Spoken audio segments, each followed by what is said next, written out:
안녕하십니까. 임상심리사 2급 이론 강의 심리검사 과목을 진행하게 될 유상현입니다. 이 심리검사 과목은 임상심리사에서 임상심리를 하는 데 있어서 가장 중요한 과목이고, 문제도 굉장히 까다롭게 나오기 때문에 여러분들이 그 문제를 풀어가는데 굉장히 좀 어려움이 있을 수 있습니다. 근데 그런 어려움들은 어떻게 보면 우리가 심리검사, 다양한 심리검사를 할 수 있는 능력들을 우리가 갖고 있지 못하기 때문에 오는 어려움이라고 생각이 되거든요. 그래서 여러분들이 그런 심리검사들이 어떤 심리검사들이 있고, 가급적이면 그런 심리검사들을 실시할 수 있는 능력들이 있으면 오히려 어떤 면에서는 이 심리검사가 다른 과목에 비해서는 더 쉽게 접근할 수도 있겠다, 이렇게 생각이 듭니다. 심리검사의 전체적으로 이 과목에서 배울 내용들을 한번 정리를 해보도록 하겠습니다. 이 심리검사에서 배울 내용들은 첫 번째로 이제 심리검사의 기초 내용들이 있겠죠. 심리검사에 대한 기초에 대한 내용들이 있을 것입니다. 심리검사가 왜 심리검사를 해야 되고, 심리검사의 어떤 윤리적인 문제들도 우리가 좀 다뤄야 될 것이고, 그 다음에 심리검사를 선택하는 데 있어서 신뢰도와 타당도가 얼마나 중요한 것인가, 이런 내용들도 우리가 이해를 해보는 거, 이런 것도 좀 필요합니다. 두 번째로는 심리검사의 어떤 영역에 있어서 어떤 심리검사들을 하고 있는가. 그러면 첫 번째로 우리가 지능에 대한 검사는 어떤 검사들로 이루어지고 있는가. 지능에 대한 검사들, 여러분께서 아마 많이 들어보셨겠지만, 웩슬러 지능검사를 기준으로 많이 다뤄지고 있습니다. 지능검사를 하는 데 있어서는 웩슬러 지능검사 이외에 KABC라는 카우프만 아동지능검사라든지 여러 가지 그림 지능검사들이 다양하게 있지만, 우리가 주로 사용하는 것이 이제 웩슬러 지능검사이기 때문에 웩슬러 지능검사를 실시하고 웩슬러 지능검사 실시한 결과들을 해석할 수 있는가, 이런 내용들이 주로 나오게 되겠습니다. 그 다음으로 우리가 보는 영역들은 성격에 관한 내용들입니다. 성격검사. 이 성격검사는 지능검사와는 조금 다른 어떤 구별점이 있죠. 이 지능검사들은 어떤 의미에서는 수행을 하는, 이것들에 도달하는가 도달하지 못하는가, 이것들을 보는 검사라면, 이 성격검사는 이런 방향인가, 또는 이런 것들을 선호하는가, 또는 이것들을 수행과 이런 차별이 아니라 그냥 그때 느끼는 어떤 흥미라든지 즉흥적인 느낌, 내 안에 들어있는 어떤 심리적인 성격의 내용들이기 때문에 이 지능검사와는 조금 구별점이 있습니다.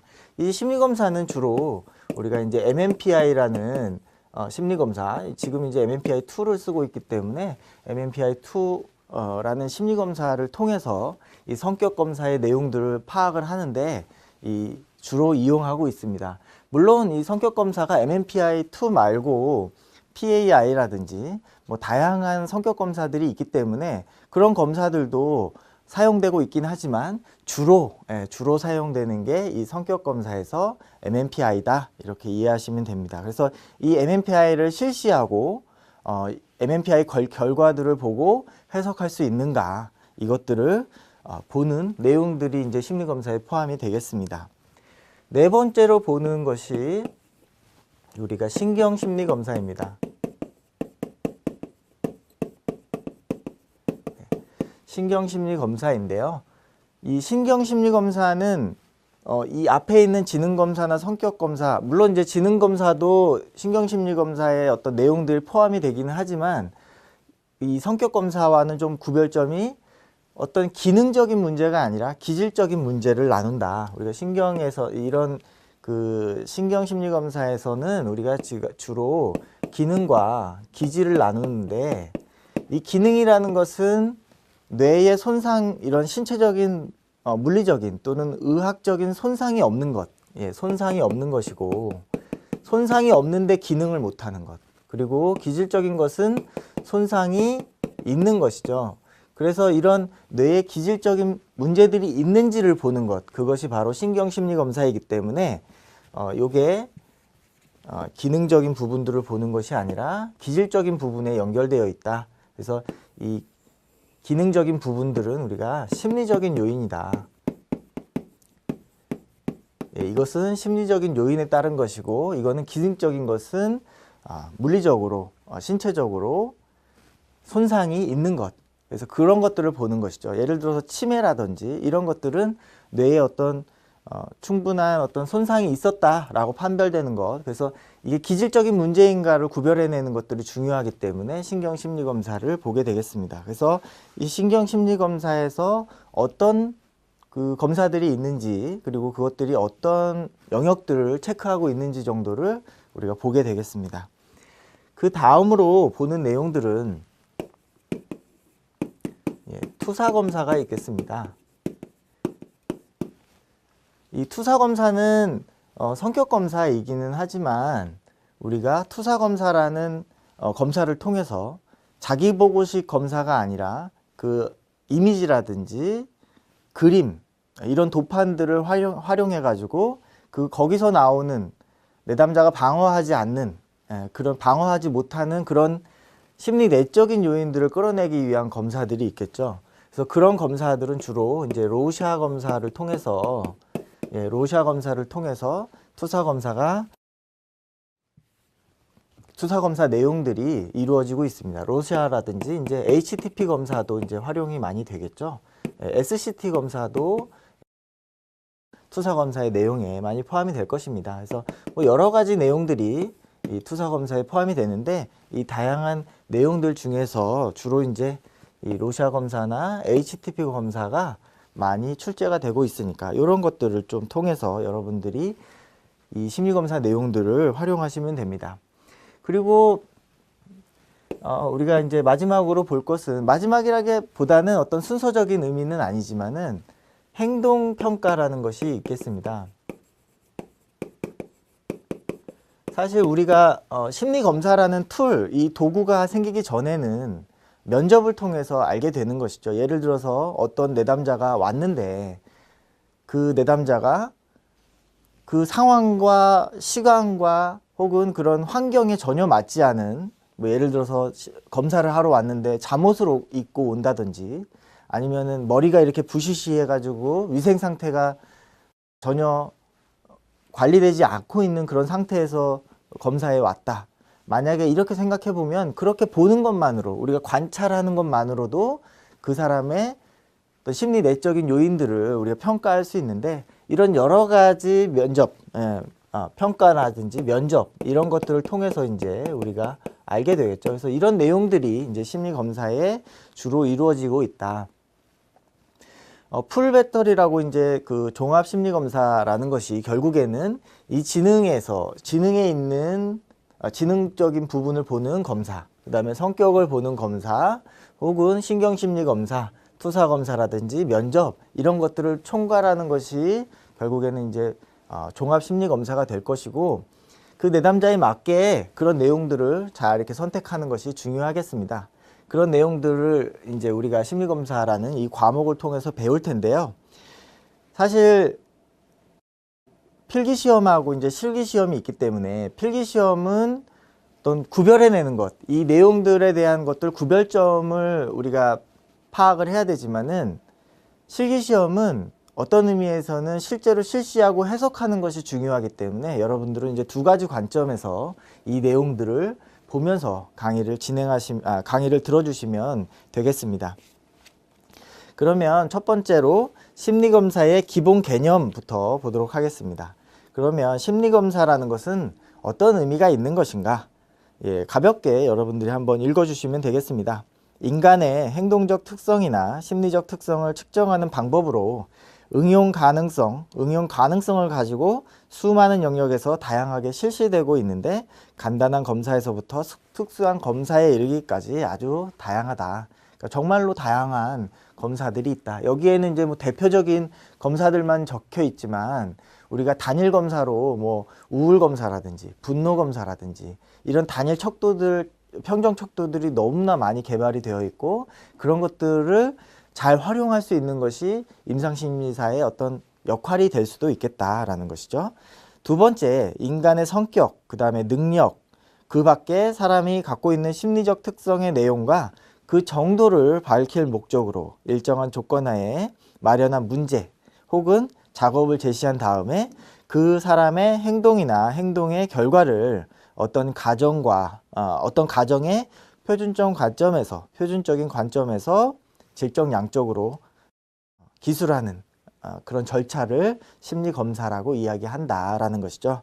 그래서 그 사람의 어떤 성격이라든지 그 다음에 능력, 그 사람의 심리적인 특성, 뭐 독특성, 그 다음에 이런 여러 가지 내용들을 비교해서 평가하는데 그 비교는 다른 많은 사람들이 해왔던 그런 작업들을 통해서 기준점을 마련을 하는 것이죠. 그래서 이 다른 사람에 비해서 능력이 중간 정도다, 상이다, 하다 이렇게 이야기하는 것이고 다른 사람에 비해서 우울하다 또는 너무 극도로 과장되어 있다 이런 것들을 좀 표현하게 됩니다. 우리가 이제 이렇게 지능검사, 성격검사 이런 내용들을 웩슬러라든지 MMPI라든지 이렇게 로샤라든지 이런 내용들로 이렇게 자꾸 이야기하는 이유 중에 하나는 이런 검사들이 개발되고 계속 그 실시가 되면서 다양한 어떤 연구들이 진행이 돼서 그런 기준점들이 그러니까 여러 가지 해석이 이렇게 누적이 돼서 통계적으로 유의미한 결과들을 갖고 있기 때문에 이 내용에 대해서 결과에 대해서 우리가 그렇다라고 신뢰할 만하다 이렇게 얘기할 수가 있겠습니다. 그래서 이 웩슬러나 MMPI라든지 로샤 이런 검사들을 특히 중요하게 생각하고 우리가 많이 배우고 있는 것이다. 그리고 시험에서도 더 많이 출제가 되는 것이다 라고 이해하시면 될 것 같습니다. 세 번째, 심리검사는 인간 행동의 모든 것을 완전하게 설명해주는 도구는 아니다. 그냥 그때의 인간의 행동, 그 다음에 심리적인 특성을 이해하는 그런 보조적인 것이다. 그래서 너무 과신하면 안 된다. 예를 들어서 MMPI를 딱 하나 했는데 거기에 나오는 검사가 뭐 굉장히 MMPI적으로 굉장히 유의미한 결과를 가졌다고 하더라도 그것이 행동에서 나타난다던가 아니면 다른 검사들을 통해서 이렇게 검증되지 않으면 그것만 갖고 해석하는 것에는 우리가 조금 주의를 요해야 된다. 뭔가 완전하진 않다. 그것만을 맹신하는 것은 오히려 내담자한테 피해를 끼칠 수 있다라고 생각하시면 됩니다. 밑에 이제 실력 다지기의 심리평가 이렇게 나와 있는데요. 심리평가라는 것이 심리검사보다는 상위 개념이다 라는 것이죠. 심리평가라는 것이 심리검사보다는 상위의 개념이다. 심리평가에는 이런 검사라든지 면담, 행동관찰 여러 가지 다양한 정보들을 종합적으로 해가지고 그것들을 최종적으로 진단을 내리는 그런 과정이다. 이런 심리평가라는 것이 심리검사보다는 상위 개념이다 라고 여러분들이 이해하시면 됩니다. 그렇다면 이런 심리검사를 하는 목적이 무엇인가? 결국에는 심리검사를 하는 데에는 내담자를 이해하기 위해서 보다 더 정확하게 이해를 하기 위해서 검사를 하는 것이죠. 그래서 이 심리검사의 어떤 목적에는 두 가지 요인들이 있는데 그 내담자가 가지고 있는 행동적인 특성, 그 특성이 어떤 결과를 나타낼 것인가 하는 예측의 기능들이 있습니다. 그리고 그러면 그런 행동의 특성들은 어떤 원인에서부터 오는지 이 원인을 확인해 보고자 하는 그 목적에서 이 두 가지 목적에서 심리검사를 실시하게 됩니다. 이런 뭐 연구의 목적이라든지 아니면은 그 선별의 목적으로도 사용이 되고 있기 때문에 뭐 그런 내용들까지 한번 읽어보시면 되겠습니다.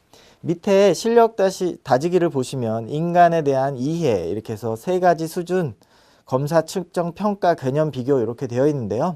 이 내용들은 여러분들이 읽어보시면 충분히 이해가 되시고요. 뭐 이 내용들로 이렇게 뭐 시험에 도움이 되거나 이렇지는 않겠지만은 그래도 개념들을 정의하시는 것은 굉장히 중요하기 때문에 잘 보고 이해하시면 되겠습니다. 그래서 인간을 이해하는 세 가지 수준은 상식적 이해, 과학적 이해, 공감적인 이해가 있다.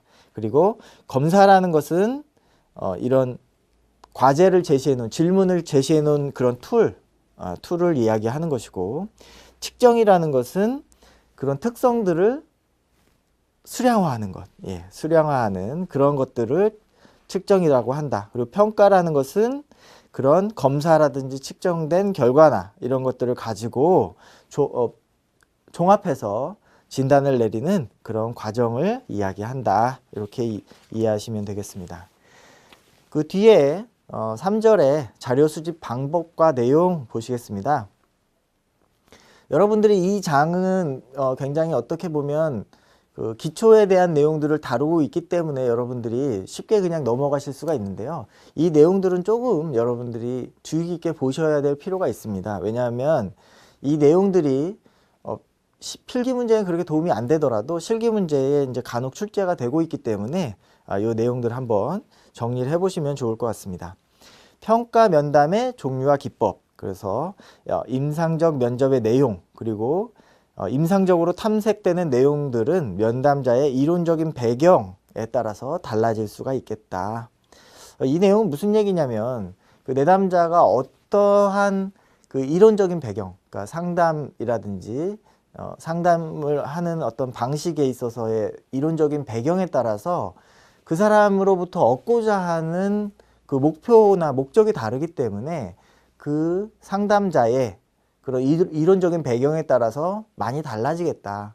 그래서 인간중심적인 이론을 갖고 있는 사람 또는 인지행동적인 이론을 갖고 있는 사람, 그런 상담자가 내담자를 만났을 때 얻고자 하는 그런 그 결과물들, 요인들이 다를 것이다 라는 내용입니다.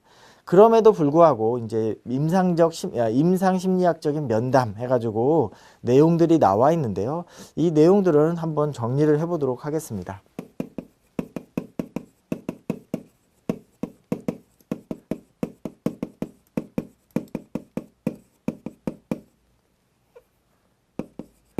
네, 임상심리학적인 면담에서 또는 면접이라고 주로 이제 많이 쓰는데요. 인터뷰를 할 때, 면접을 할 때 포함되어야 될 내용입니다. 포함될 내용은 무엇을 그러면 우리가 이해를 하고 들어야 하는가? 어떤 내용들이 포함되어야 그 사람을 이해하는데, 환자를 또는 내담자를 이해하는데 도움이 될 것인가 하는 내용이죠. 첫 번째로는 개인적 자료입니다. 개인적 자료. 인구학적인 자료 또는 인적 사항, 인적 배경, 이런 식으로 표현이 많이 되고 있는데요. 성별이라든지 나이라든지 생년월일 또는 결혼했는지 안 했는지, 그 다음에 직업이 있는지, 그리고 학력은 어느 정도인지, 살고 있는 주소, 그 다음에 또는 전화번호 같은 것도 꼭 필요하겠죠. 그래서 연락이 되어야 이렇게 스케줄도 잡을 수가 있으니까 이런 내용들, 그런 내용들을 우리가 좀 알아봐야 되겠다. 주로 이제 상담실에 가면 그런 내용들을 적는 그런 서류를 가지고 이제 많이 이런 내용들을, 이제 정보들을 얻게 됩니다. 두 번째로는 상담에 온 동기들을 좀 확인해 볼 필요가 있겠습니다. 상담, 심리검사를 하는 동기, 심리검사를 하려고 하는 목적, 이런 것들, 또는 동기라든지 또는 기대, 동기나 기대 같은 거, 심리검사를 통해서 얻고자 하는 것들, 그런 것들을 좀 알아보아야 되겠습니다.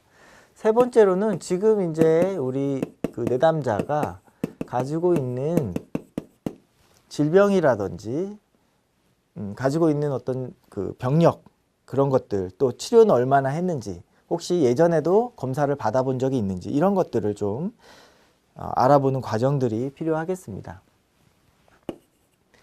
그 다음에는 우리가 그 내담자의 어떤 그 과거력을 보는 것이 필요합니다.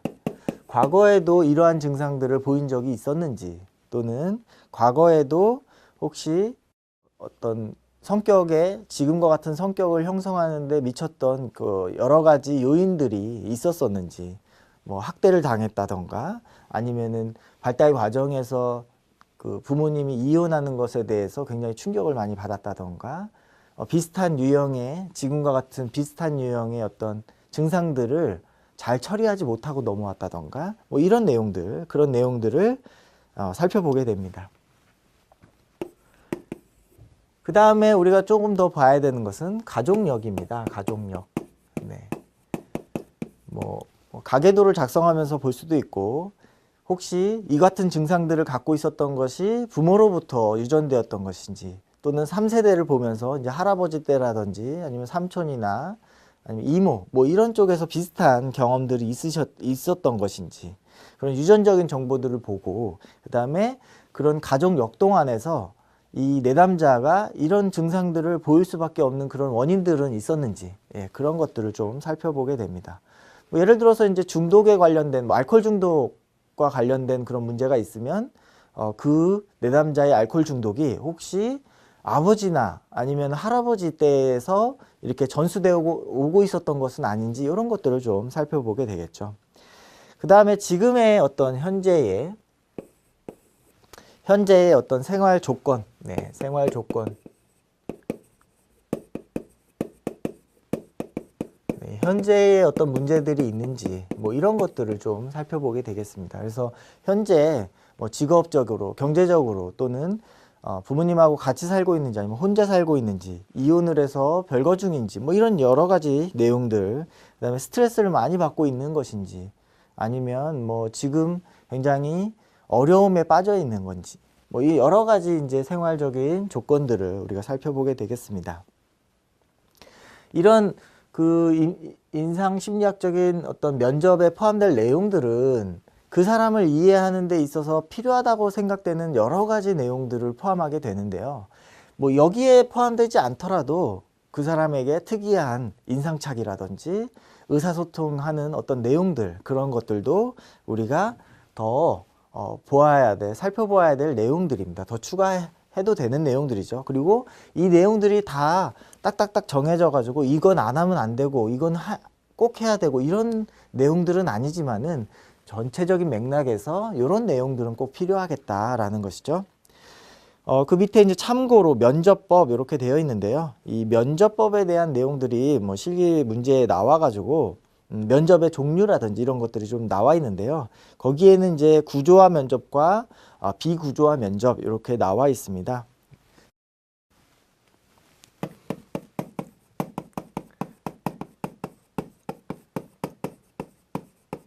네, 면접의 종류에 어떤 것들이 있는가. 네, 면접의 종류에는 구조적인 면접이 있고, 구조적 면접, 비구조적인 면접이 있겠죠. 비구조적인 면접. 이것은 뭐 예를 들어서 이런 것들을 딱 시트지 이렇게 페이퍼로 딱 만들어 가지고 그것들을 임상심리사가 질문하고 대답하고, 혹은 그 내담자가 직접 기술하게 하는 것, 이렇게 딱 정해져 있는 것입니다. 틀을 딱 주는 것이죠. 비구조적인 면접은 그렇다고 해가지고 아예 뭐 이런 전혀 없이 이런 질문지가 전혀 없이 들어간다기보다는 큰 맥락적으로만 이해를 하고 그 상황에서 적절하게 내담자의 반응을 보면서 이루어지는 면접을 비구조화 면접이라, 비구조적 면접, 비구조화 면접이라고 이야기를 합니다. 거기 이제 반구조화 면접이 있는데요. 이 반구조화 면접은 이 두 가지를 뭐 섞어 놓은 듯한 그 형태죠. 세미 스트럭처럴, 이런 약간 퓨전한, 이렇게 융합되어 있는, 맥락은 전체적으로 이렇게 틀은 가지고 가지만 다양한 반응들을 적을 수 있도록 하는 것이 이제 반구조적인 면접이 되겠습니다. 그리고 뭐 그 교재에는 나와 있지 않지만 이 면접의 종류를 또 나누어 본다면 언어적인 면접이 있고, 비언어적인 면접이 있겠죠.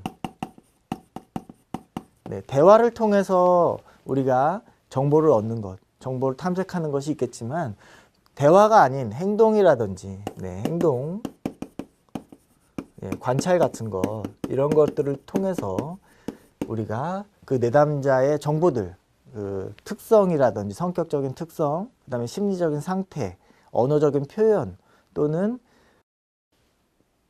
어떤 의미에서는 지적인 능력까지도 우리가 이제 관찰을 통해서 조금 알 수가 있겠죠. 행동에 대처하는 방식이라든지 여러 가지들을 우리가 비언어적인 면접을 통해서 가능합니다.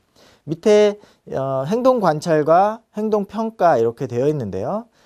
전통적인 행동 관찰을 보시겠습니다. 그래서 이런 그 행동에 대한 관찰들은 어떻게 이해가 되는 것인가? 우리가 심리검사를 하기 이전에 어떻게 보면 그 심리검사만 딱 하고 내담자를 보내는 것이 아니라 내담자가 상담소에 오는 또는 병원에 오는 그 순간부터 이 임상심리사는 그 내담자를 계속 관찰하게 되겠죠. 그 사람의 그 내담자의 어떤 반응들을 계속 살펴보고 주의 있게 살펴보고 그런 내용들을 이제 평가하게 됩니다. 그래서 전통적인 행동의 관찰, 전통적인 행동 관찰은 개인의 행동이 그 개인의 행동 특성이고 정서 심리 상태를 표현한다는 전제하에서 행동을 이해하려고 노력을 했다. 그리고 언어적인 표현보다는 비언어적인 행동이 더 정확하다라고 이해를 했다라는 것이죠. 근데 그 뒤에 이제 행동주의적인 행동평가, 행동주의 이론에 근거한 평가, 평가는 어떤 특징이 있냐면 성격적인 특징이나 정서 심리 상태보다는 행동에 관심을 가졌다. 행동의 용어로 설명을 했다라는 것이죠. 행동의 원인으로서 내적 갈등보다는 현재 환경에서 유발되는 자극, 유지 조건에 관심을 가짐으로써 객관성을 보장했다라는 것입니다. 이 내용이 어떻게 이제 달라지냐라는 것은 한번 정리를 해볼 필요가 있는데요.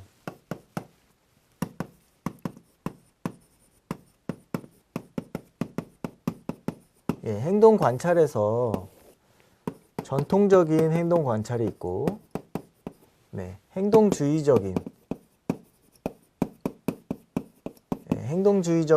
그 행동 관찰이 있는데 이게 왜 어떻게 틀리는가 하는 것이죠.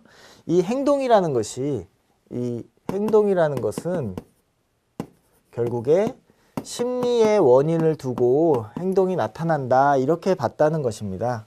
그래서 비언어적인 행동을 중요시했다. 결국에 이 내용은 어디로 연결되냐면 무의식이다 이렇게 이해를 하는 것입니다. 그래서 이제 심리가 행동에 영향을 미쳤고 그 행동을 하는 데에는 어떤 심리적인 원인이 있을 것이다. 심리적인 원인이 존재하는 것이죠. 이 원인에 따라서 행동이 나타났을 것이다 이렇게 보는데 이 원인이 결국에는 무의식적인 요인이다 라고 보는 거죠. 그래서 전통적인 행동 관찰이라는 것은 결국에 정신분석적인 접근, 정신분석적인 어떤 어프로치가 되겠다, 접근 방식이 되겠다라고 이해하시면 됩니다. 그래서 그런 행동의 맥락적인 요인들을 우리가 파악하면서 무의식을 이해하려고 노력을 했던 것이죠. 근데 그러면 행동주의적인 행동평가는 어떤 게 중요하냐? 그런 심리나 이런 내용들을 이해한다기보다는 행동 그 자체를 이해하려고 했다는 것이죠. 이것들이 결국에 무의식과 연결되는 것이 아니다. 무의식과 연결되는 것이 아니다. 이렇게 본 것입니다. 그래서 이 행동의 원인으로서의 내적인 갈등 이거보다는 여기에 나오는 자극이 더 중요했다. 자극. 이 자극을 이해하려고 했던 거죠. 그리고 이 자극을 통제하는 것, 이 자극을 통제하는 것이 굉장히 중요하다. 자극을 통제하면 이 행동이 나타나지 않을 것이다. 이렇게 이해했다는 것입니다. 그래서 전통적으로는 우리가 이 행동들을 이해하면서 우리가 무의식을 이해하고 그 무의식적인 원인들을 드러내 가지고 그것들을 없애려고 노력을 했다면 행동주의에서는 이 행동의 자체를 이해하려고 하고 그 행동을 유발시키는 그 자극을 이해하면서 이 자극을 통제하면 이 행동이 없어질 것이다 라는 이해를 가지고 있다는 것입니다. 그래서 이 두 가지 내용들을 잘 읽어보시고 정리를 한번 해보시면 좋을 것 같습니다. 그 밑에 이제 실력 따지기가 있는데요. 실력 따지기에 행동 관찰법이 있습니다. 네 가지 이제 행동 관찰법이 있는데, 행동 관찰법은 기출 문제에서 나오기도 하고, 그 다음에 필기 시험에서 나오기도 하고, 실기 시험에서도 나오고 있기 때문에 이 네 가지 내용들은 여러분들이 숙지를 해두시면 좋을 것 같습니다. 내용들은 크게 어렵지는 않은데요. 이 관찰법에 네 가지가 있다. 자연 관찰, 유사 관찰, 그리고 자기 관찰, 참여 관찰, 요 네 가지가 있다는 거, 그것들을 여러분들이 암기하시면 되겠습니다. 세 번째에 그 심리검사의 유형과 특징 보도록 하겠습니다. 이 심리검사의 유형과 특징은 여러분들이 간단히 보시면 될 것 같은데요. 이 내용들은 사실은 구별점들이 있기는 하지만 크게 구별하는 게 어렵지는 않기 때문에, 그리고 이 내용을 뭐 구별해서 주관식으로 써라 이런 문제들이 아니라 이것들을 구별할 수만 있으면 되기 때문에 한번 읽어보시고 지나가시면 여러분들이 충분히 이해가 되시리라고 생각합니다. 그래서 지능검사는 개인용과 집단용이 있다는 거. 근데 개인용은 뭐 비네 검사라든지 웩슬러, 그다음에 카우프만 검사가 있고, 집단 검사에는 군대, 그다음에 학교 집단, 이렇게 집단으로 실시가 되는 것들이 집단용이다. 여러분들이 이제 생각할 때 집단 검사와 그다음에 개인 검사가 있는데, 뭐 MMPI라든지 웩슬러라든지 뭐 여러 가지 다양한 검사들이 집단도 가능하고 개인도 가능하다라는 거 이해하시면 될 것 같고요. 그런데 집단용으로 특별히 검사가 개발된 검사들이 있다는 거죠. 군대에서 선별을 목적으로 하는 검사들, 또는 뭐 직장이라든지 학교에서 선별을 목적으로 하는 그런 검사들은 집단용으로 개발이 된 거기 때문에 개인용으로 사용하기는 어렵다. 이렇게 이해하시면 됩니다. 밑에 실력 따지기, 뭐 여키스 이렇게 나와서 육군 베타 검사, 알파 검사 있다라는 것이죠. 그래서 알파 검사는 언어적인 검사고, 베타 검사는 비언어적인 검사다, 이렇게 이해하시면 됩니다. 그래서 문맹자를 위해서 베타 검사를 만들었다. 뭐 글자를 모르더라도 총을 쏠 수는 있으니까 군대에서는 그런 검사들을 했다라는 거죠. 밑에 학력이나 학업에 관한 검사, 그 다음에 적성 검사 이런 게 있고, 성격 검사와 흥미 검사가 있다, 이렇게 보시면 됩니다. 그 다음에 측정 방법에 따른 분류, 그래서 측정 방법에 따른 분류는 기구를 사용하는 검사가 있고, 지필 검사가 있고, 그 다음에 뭐 속도를 제한하는 검사가 있고, 속도를 제한하지 않는 검사들이 있다, 보시면 될 것 같습니다. 측정 목적과 용도, 그렇죠? 집단용으로 선별을 하는 검사가 있고, 개인용으로 하는 검사가 있겠죠. 절차에 따른 분류는 뭐 표준화 검사, 그다음에 표준화를 거치지 않는 비표준화 검사, 이렇게 있고, 그다음에 결과의 표현 방식에 따른 분류는 양적인 검사나 질적인 검사. 그래서 뭐 양적인 검사는 주로 객관 검사들이 포함이 될 것이고, 질적 검사들은 이제 투사 검사들이 포함이 될 것입니다. 기타로는 이제 정신 이상 유무를 진단하는 진단 검사가 있고, 그다음에 비진단 검사가 있다. 이때 심리검사의 분류 이렇게 보시겠는데요. 필기시험에 이제 자주 나오는 부분들이기 때문에 여러분들이 한번 보시는데요. 특별히 어려운 부분은 없지만 밑에 이제 내용에 따른 분류를 한번 보도록 하겠습니다. 그래서 인지검사와 성격검사가 있다는 거죠. 인지검사와 성격검사. 그래서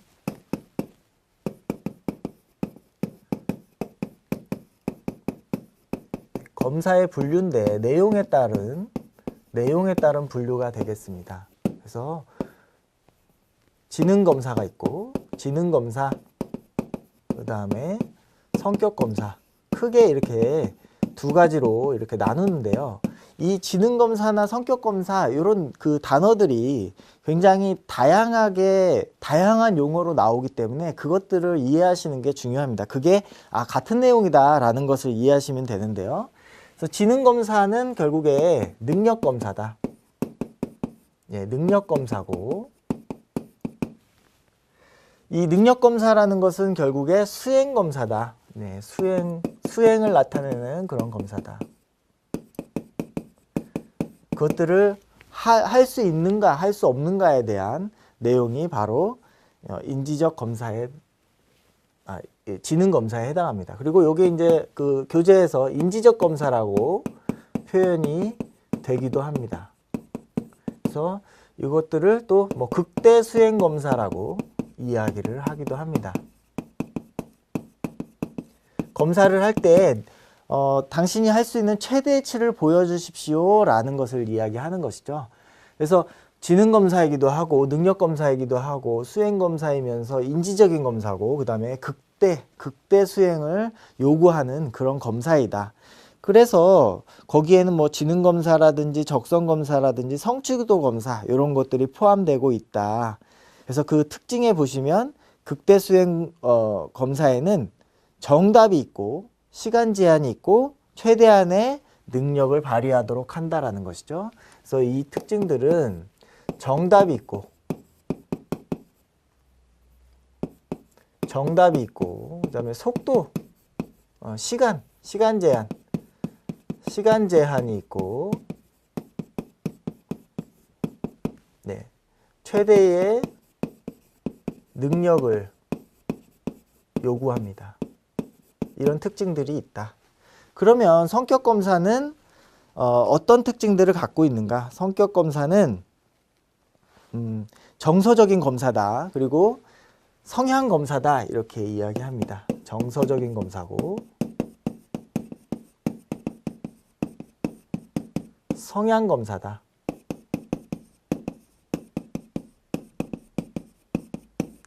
그러면 이것들은 이 지능 검사하고는 이런 반대적인 그 요구들을 하게 될 텐데 이런 내용들을 우리가 이제 습관적인 수행 검사다. 예, 습관적인